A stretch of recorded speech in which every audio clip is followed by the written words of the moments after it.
Hello, my diamonds, my TikTokers, and my Teletubbies. After listening to this breaking news regarding Donald Trump, he approves U.S. minimum wage increase of no less than $25 an hour. When I heard this, I was ecstatic. Let me share this with you.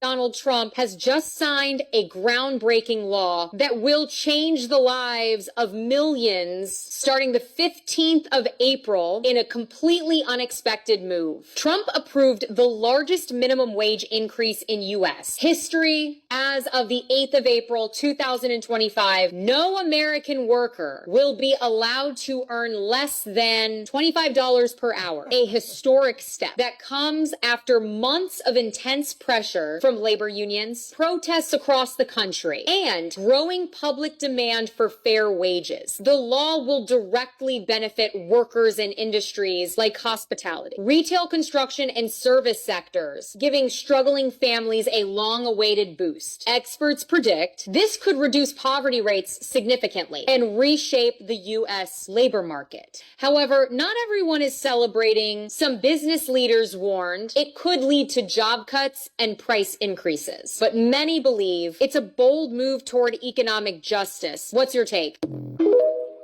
Okay. My take on that is that would be great if it were true. But unfortunately, that's not true. It turns out that was a false information. You know, the minimum wage has been $7.25 for the longest. Who can live on $7.25 with this economy? Let me share this with you. The federal minimum wage has been $7.25 since 2009. There are 20 states that still have the federal minimum wage at $7.25, and I actually have a map. 19 of these states actually voted for you, sir. Mm-hmm. And you can see it right here. I don't know if you remember this, but during the debate in 2020, I asked you if you would raise the minimum wage. You said you would consider it. And so my question for you is, now that you are going back to the White House, for these 19 states that voted for you, are you going to raise the federal minimum wage? It's a very low number. I will agree. It's a very low number. Let me give you the downside, though. Yeah. In California, they raised it up to a very high number. And your restaurants are going out of business all over the place. The population is shrinking. It's had a very negative impact. But there is a level at which you could do it, absolutely. Yeah. What is that level, do you think? I don't know. I mean, I really don't know. I can say this. You have a lot of businesses that are open and thriving because of the lower minimum wage. If you raise it too much, and you understand this, if California went crazy, they went crazy. And people, the restaurants are closing all over. Many more people are hurt. So I hear you saying, similarly to sort of what you said in 2020, will you consider, is this something you're going to look at? I'd want to speak to the governors. And the other thing that's very complicated about minimum wages is places are so different. Mississippi and Alabama and great places are very different than New York or California. I mean, in terms of the cost of living and other things. So it would be nice to have just a minimum wage for the whole country, but it wouldn't work because you have places where it's very inexpensive to live, where a minimum wage, which is $8 or $9, might be, might have very little effect because the cost of living in certain places is really low. The federal minimum wage has been $7.25. Who do you know that can live on $7.25 in most countries? Why don't they pay these politicians $7.25 since you feel that that's okay? Now, I had to write this out. Imagine working hard for hours every day, but you still struggle to make ends meet. That's the reality for many people who earn the minimum wage of $7.25 an hour. Let's break it down. If you work 40 hours a week, which is a standard full-time schedule, your weekly pay, it would be around $290. That's before taxes. So your take-home pay would be even less. Now let's talk about the cost of living. The prices of basic necessities like food, housing, and healthcare keep going up and up and up. For example, Rent for one bedroom apartment, it averages around $1,100 per month. A gallon of milk costs around $3. A doctor's visit can cost $50 or more. It is so clear that $7.25 an hour isn't enough to cover these expenses, not even a little bit. In fact, it's almost impossible to live on that wage without some kind of support. So what can we do? The need to raise the minimum wage to a living wage, a livable wage. That's the point that I'm trying to make. One that reflects the real cost of living. We also need to support policies that help low-income families. They're cutting Medicaid, they're cutting Section 8, they're cutting food stamps, which I agree to some extent because a lot of people are abusing that, people that don't really need it. When it comes to Section 8 and food stamps and public assistance, I think that should be mainly for older people, people with disabilities, and veterans.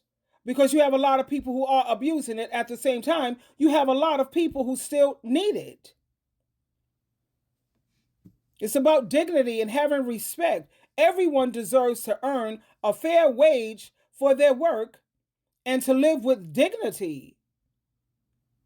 I don't know anyone, and if they think that it's so easy to live on $7.25 an hour, then why don't they pay their workers that? And let's see how well they do. And I don't care about what he says that in some places, $7 or $8 an hour, that's more than enough. That's not enough for anyone, especially if you want a family. And then he's trying to encourage women to continue having children. Who want to have children? Who can afford it? People can't even afford to buy a house anymore. Mortgages, houses are expensive. This is insane. Here we have people who can't even afford to buy groceries. Let's listen.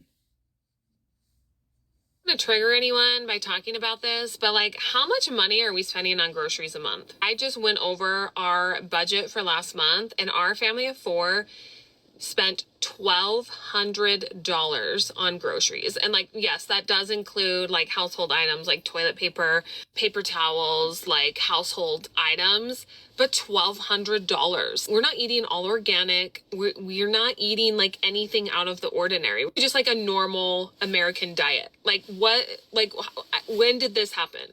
How are we doing? How are we doing? Went to the grocery store. Let me show you what I got. It was just a quick run. Trash bags, a few command strips, only 2 pre-made food things, and 2 little Easter basket type things that I'm gonna put in, little magnets. That's it. That's all I got. $121. What? I'm gonna show you why mass looting is gonna start soon. Dude, $12.44. Patties? Come on. Bro, $12.28 for some taquitos. Can't even afford eggs. Bro, $9.92 for a frozen pizza. The same price as the Uno's one, bro. Bro, frozen fish nugget bites, $6.62. Okay, so mass looting.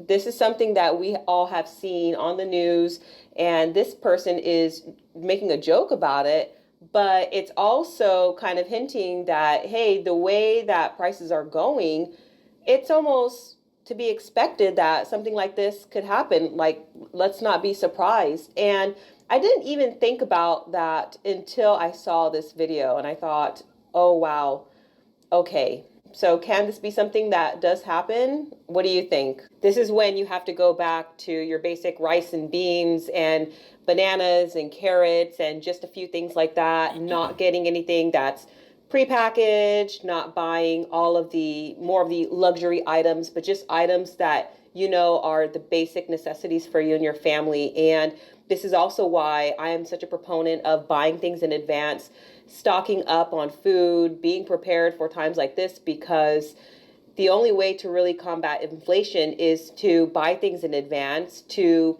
change up what you are buying, to start to grow your own food, to find local sources of basic food items like your farmers, whatever they're producing, things like that, because it's getting very, very difficult to survive and be able to feed your family in the same way that you are used to. You just almost can't do it anymore.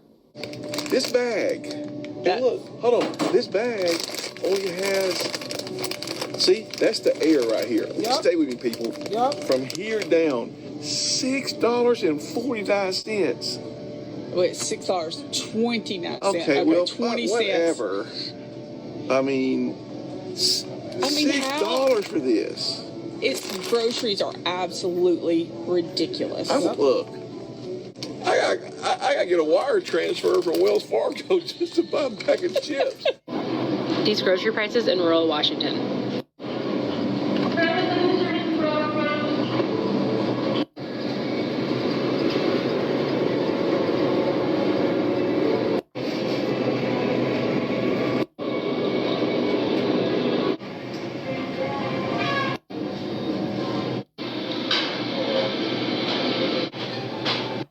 The point is, as you see, people can't even afford to buy groceries anymore. And like they said, you're going to find a lot of people looting or stealing just to try to feed their family. You know, you work hard. I work 3 jobs.